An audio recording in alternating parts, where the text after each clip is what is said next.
Alright, here's the second question in the Sine Law quiz. And this one says find the value of the missing side marked x, round your answer to the nearest tenth of a unit.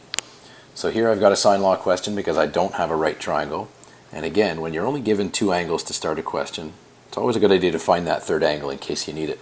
So to find this angle right here, I'm going to do 180, because that's the sum of my three angles in a triangle, minus 130, that's this angle here, minus 40, which is this angle here, and it's going to leave me the one that's left there.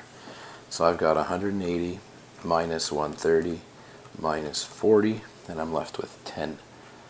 So this angle here measures 10 degrees. Now to do Sine Law, the next thing I'm going to do is label the triangle. I'm going to label A, B, and C in any order. The side lengths across from those angles get the same letters but in lowercase. So across from angle A is lowercase a for the side length, across from angle B is lowercase b for the side length, and across from angle C, same thing. So the first step would be to write out the formula. A over the sine of A is equal to little b over the sine of angle B, which is equal to lowercase c over the sine of angle C.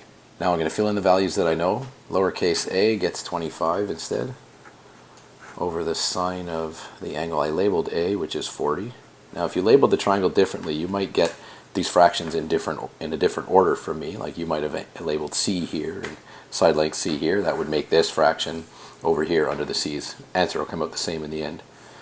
So lowercase b is actually what I'm trying to solve for in this question. I'm going to replace that with x.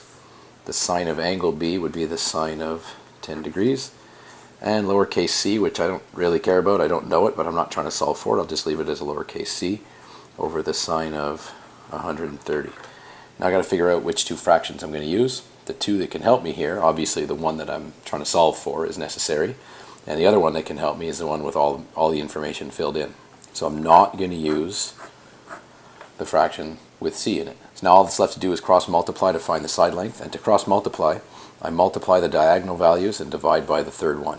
So here I'm going to multiply 25 times the sine 10 degrees divided by sin 40 and press equals. I get 6.75 is x.